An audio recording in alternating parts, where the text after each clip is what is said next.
শত কর্মব্যস্ততার মাঝেও আমি মনে করি নিজের জন্য একটু সময় বের করা উচিত। হ্যালো গাইস, আসসালামু আলাইকুম।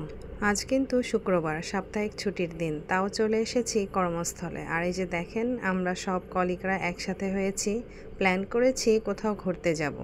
বাইরে কিন্তু প্রচণ্ড বৃষ্টি হচ্ছে, তাও আমরা চলে এসেছি। আরও অনেকেরই অবশ্য আসার কথা ছিল, কিন্তু বৃষ্টির জন্য আসতে পারেনি।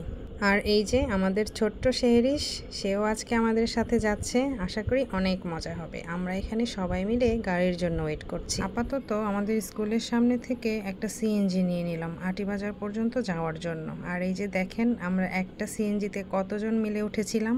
মুরব্বীরা বলে না, যদি হয় সুজন তেঁতুল পাতায় নজন।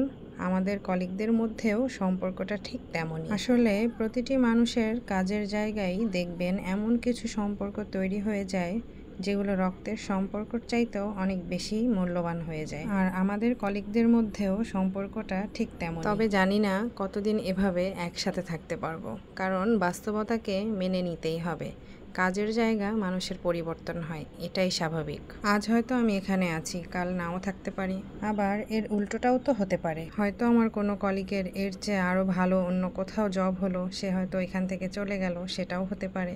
তবে আশা করছি কর্মস্থল পরিবর্তন হলেও আমাদের সম্পর্কের কোনো পরিবর্তন হবে না। আজ আপনাদের সাথে একটা কথা শেয়ার করি। আমি কিন্তু আমার আগের কলিগদেরও অনেক মিস করি। হয়তো আগের মতো দেখা আর কথা হয় না, কিন্তু যোগাযোগ হয়। সরি গাইস, দেখুন গল্প করতে করতে আমরা বেলনা পৌঁছে গিয়েছি। আর এই যে সবাই মিলে এখানে ওয়েট করছে।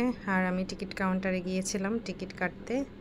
এখান থেকে টিকিটগুলো নিয়ে আমরা সবাই ভেতরে ঢুকে পড়ি। আর ভেতরে ঢোকার সাথে সাথেই আমরা সবাই ফটোশ্যুট, ভিডিও শ্যুট নিয়ে ব্যস্ত হয়ে যাই। এই বেলনা ইকো রিসোর্টের একটা জিনিস আমার খুবই ভালো লাগে, সেটা হলো আপনি পুরো রিসোর্টটা যেখানেই ঘুরতে যাবেন সেখানেই শুধু সবুজ আর সবুজ দেখতে পাবেন। এই যে আমার ম্যাডামরা, তারা ইচ্ছে মতো ফটোশ্যুট করছে আর আমি ব্যস্ত আমার ভিডিও শ্যুট নিয়ে। গাইস, পার্কের এই জায়গাটি আমার সবচেয়ে ভালো লাগে। আর এখানে কিন্তু পাশাপাশি দুটো রেস্টুরেন্ট, আপনি কিন্তু চাইলে আপনার পছন্দ মতো রেস্টুরেন্টে বসতে পারেন। আর রেস্টুরেন্টের ভেতরে এবং বাইরে সব জায়গায় ফুড মেনু দেওয়া আছে, আপনি আপনার পছন্দ মতো খাবার অর্ডার করতে পারেন। ওই যে দেখুন, আমার ম্যাডামরা কিন্তু সামনে, আর আমি তাদের পেছনে পেছনে হেঁটে হেঁটে ভিডিও শ্যুট করছিলাম। আর মাঝে মাঝে ভিডিও শ্যুটে নিজেকেও নিতে ইচ্ছে হলো। আর এই যে দেখুন আমার প্রিয় আরেকজন কলিগ। আর আমরা এখন আস্তে আস্তে পার্কের ভেতরের দিকে যাচ্ছি। চলুন আপনাদেরকে আমি পুরো পার্কটা আরো একটু দেখাই। আপনারা কি একটা জিনিস লক্ষ্য করেছেন, এই পার্কের রাস্তাগুলো কিন্তু অনেক কালারফুল। আর সামনে কিন্তু ছোট বেবিদের জন্য একটা পার্কের ব্যবস্থাও করেছে এই পার্কের কর্তৃপক্ষ। আমি আপনাদের সেটাও ঘুরে দেখাবো। গাইস, আপনারা পার্কের এই জায়গাটায় বিভিন্ন ধরনের দেশি বিদেশি মোরগ, মুরগি, বিভিন্ন কবুতর, বিভিন্ন ধরনের পাখি দেখতে পাবেন। আর এদের মধ্যে আমার সবচেয়ে ভালো লেগেছিল এই বন্য মোরগটা। তবে আরও এক ধরনের বিদেশি মুরগি আছে, চলুন আমি আপনাদের সেগুলোও দেখাই। এই যে দেখুন, আমার এই মুরগিগুলো দেখতে অনেক ভালো লেগেছিল। আমি আপনাদেরকে ছোটদের একটা পার্কের কথা বলেছিলাম, এখন আপনাদেরকে আমি সেখানে নিয়ে যাব। গাইস দেখুন, এটা বাচ্চাদের জন্য অনেক সুন্দর একটা জায়গা, তাই না? তবে এখানেই কিন্তু শেষ না, এই পার্কের কিন্তু আরও সুন্দর সুন্দর অনেক জায়গা আছে, আমি আপনাদেরকে সেখানেও নিয়ে যাব। গাইস দেখুন, এই ব্রিজটা আমার কাছে অসম্ভব সুন্দর লেগেছিল। তবে এই পার্কটির প্রধান একটি বৈশিষ্ট্য কি জানেন? এই পুরো পার্কটিতে আপনি যেখানেই যাবেন সেখানেই আপনার ফটোশ্যুটের কোনো জায়গার অভাব হবে না ইনশাআল্লাহ। তবে গাইস, আমরা কিন্তু এই মুহূর্তে অনেক বড় একটা সারপ্রাইজ পেতে চলেছি। আপনার বিশ্বাস করতে পারবেন না, এই পার্কে এসে আমরা কত বড় একটা সারপ্রাইজ পেয়েছি। গাইস দেখুন, এখানে আমার চেয়ারম্যান স্যার এসেছেন তার পুরো পরিবার নিয়ে। আমাদের ভাবি আলিজা, আহসাব, আব্দুল্লাহ এবং আব্দুল্লাহর আম্মুও ছিল। আর এই যে আমাদের সবার প্রিয় আহসাব। আর এই যে আমাদের ভাবি, সেও কিন্তু আমাদেরকে দেখে অবাক হয়ে গিয়েছিল। আমরা সবাই মিলে অনেক গল্প করলাম। আর এই যে এইদিকে দেখুন, আমাদের শেহরিশ দোলনায় দোল খাচ্ছে। আর ওই যে আলিজা হেঁটে হেঁটে বাবার কাছে আসলো। আর এই যে দেখুন, আমাদের ম্যাডামরা সবাই চলে আসছে ভাবির সাথে দেখা করতে। আমরা অনেকক্ষণ একসাথে গল্প করলাম, অনেক মজা করলাম। আসলে খুব ভালো লেগেছিল এই মুহূর্তটা। আর ভাবিও কিন্তু আমাদের সবাইকে একসাথে দেখে অবাকই হয়ে গিয়েছিলেন। আসলে আজকে সকাল থেকে প্রচণ্ড বৃষ্টি হচ্ছিল, আর এত বৃষ্টির মধ্যেও যে আমরা বের হতে পারবো সেটা আমরাও বুঝতে পারিনি। আর আমরা এখানে এসেও অবাক হয়ে যাই যে স্যাররাও যে এত বৃষ্টির মধ্যে এখানে ঘুরতে আসবে। আসলে বিষয়টা আনএক্সপেক্টেড হয়ে গিয়েছিল। যাই হোক, সবার সাথে দেখা হয়ে অনেক ভালো লাগলো।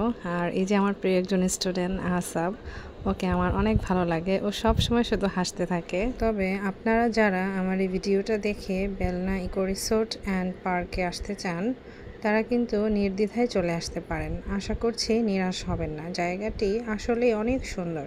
এখানে লেক আছে, বোট আছে, আপনি চাইলে বোটে রাইড করতে পারবেন। আর ফটোশ্যুট করার জন্য অনেক সুন্দর সুন্দর জায়গা আছে। আর গাইস, আমরা কিন্তু আজকে অফিসের কয়েকজন কলিগ মিলে ঘুরতে এসেছিলাম এখানে। তবে আমরা বুঝতে পারিনি এত মজা করতে পারবো, কারণ সকাল থেকে এত পরিমাণে বৃষ্টি হচ্ছিল। আমরা তো ভয় ভয় নিয়ে বের হলাম, তো ভাগ্যিস আমরা বের হওয়ার পরে আর কোনো বৃষ্টি হয়নি। এই যে দেখেন, আমরা একটু একটু থেমে থেমে রেস্ট নিচ্ছি আর ঘুরছি আর গল্প করছি। তবে বৃষ্টির জন্য আমাদের যে কলিগরা আসতে পারেনি, আমরা কিন্তু তাদেরকে অনেক মিস করেছি। আর গাইস, ভিডিওতে আমাদের হাসাহাসির পরিমাণ এত বেশি ছিল যে আমাকে মাঝে মাঝে ভিডিও মিউট করে রাখতে হয়েছে। Sorry for this. কর্মস্থলেও ভালোবাসার কিছু মানুষ থাকে। Love you miss, love you so much. Good time spend with good person. কেন যেন আমার আজকে মনে হচ্ছে এই মানুষগুলোর সাথে আমি যে আজকে সময়টা কাটালাম, এটা আমার কাছে সত্যি অনেক মেমোরেবল হয়ে থাকবে। সো আমি মন থেকে ধন্যবাদ জানাই আমার স্কুলের মিসদের, আমার প্রিয় কলিগদের। Thank you so much miss. রেস্টুরেন্টে যাওয়ার পথে যে এখানে আলিজার সাথে দেখা হয়ে গেল, ওরা খেলছিল। আহসাবরাও এখানেই ছিল, আর এই যে আমাদের স্যার ভাবি সবাই এখানেই ছিল। আমরা রেস্টুরেন্টে ঢুকে যাই কিছু স্ন্যাক্স আর ড্রিঙ্কস নেওয়ার জন্য। আর এই যে দেখুন রেস্টুরেন্টের উপরের ডেকোরেশনটা, এটা আমার অনেক ভালো লেগেছিল। তারপর আমরা একটু পরে রেস্টুরেন্ট থেকে বের হয়ে যাই, কারণ সারাদিন অনেক ঘোরাফেরা হয়েছে, প্রচণ্ড ক্ষুধা লেগে গিয়েছে। আমরা ভিতরে একটা বসার জায়গা আছে অনেক বড়, সেখানেই যাব। সবাই মিলে একসাথে বসে খাবো, গল্প করব আর আড্ডা দিব। আর যেতে যেতে আমি কিছু ভিডিও ফুটেজ নিয়ে নিচ্ছিলাম, কারণ ওখানে খাওয়া দাওয়া শেষ করে আমাদের বের হতে হতে মোটামুটি সন্ধ্যা হয়ে যাবে। তাই আমি হয়তো বিকেলের ভিউটা আর নিতে পারবো না, তাই একটু ভিডিও করে নিলাম।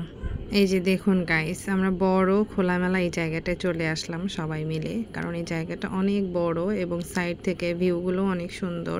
আর গাইস, আসল কথা হলো আমরা সারাদিন যেভাবে গল্প করেছি, আড্ডা দিয়েছি আর হাসাহাসি করেছি, সেটা হয়তো রেস্টুরেন্টে আমরা করতে পারতাম না। আর এই সাইডটা একটু খোলামেলা, এখানে যদি আমরা হাসাহাসি আড্ডা দেইও আশা করি কারো ডিস্টার্ব হবে না। এই জন্যই আমাদের মূলত এখানে আসা। আর আমাদের সকলের প্রিয় আমাদের মঞ্জুরি মিস, সে আমাদের সবার জন্য পাস্তা রান্না করে এনেছিল। আমরা সেটাই এখানে বসে সবাই মিলে খাচ্ছিলাম। আর এই যে মোটামুটি আমাদের সবার খাওয়া দাওয়া শেষ। আমরা এখন রেস্টুরেন্ট থেকে মানে রিসোর্ট থেকে বের হওয়ার প্রস্তুতি নিচ্ছিলাম। গাইজ দেখুন, আমি আপনাদেরকে বলেছিলাম যে এখান থেকে বের হতে হতে আমাদের সন্ধ্যা হয়ে যাবে, তো অলমোস্ট সন্ধ্যা হয়ে গেছে। আর সন্ধ্যার পর এখানে যে লাইটিংয়ের সিস্টেমটা থাকে সেটা চালু হয়ে যায়।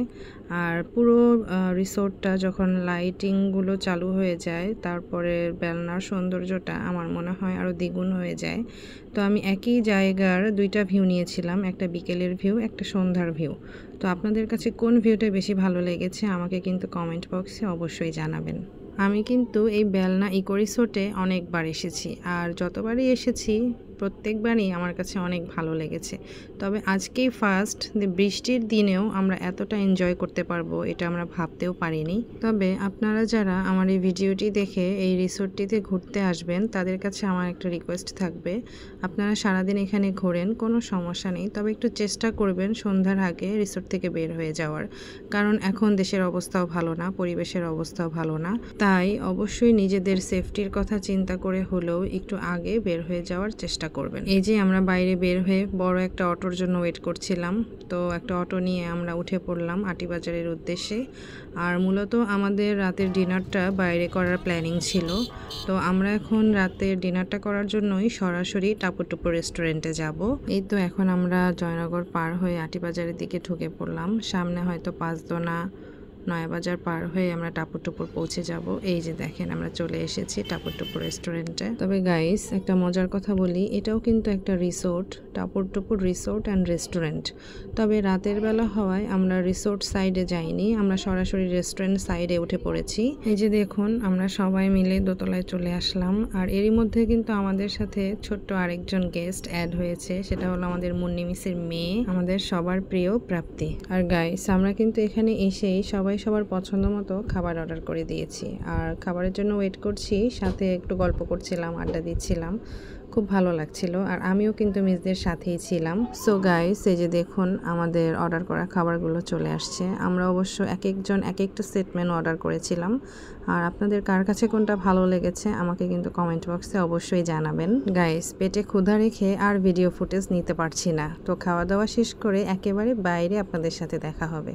এই যে দেখুন আমরা খাওয়া দাওয়া শেষ করে একেবারে রেস্টুরেন্টের বাইরে চলে এসেছি। এখন আমরা সবাই যার যার বাসার উদ্দেশ্যে রওনা দেব। সো গাইস, অন্য কোনো জায়গায় হয়তো আমার কলিগদের নিয়ে আবার আপনাদের সামনে হাজির হয়ে যাব। সবাই ভালো থাকবেন, আমার জন্য দোয়া করবেন। আল্লাহ হাফেজ।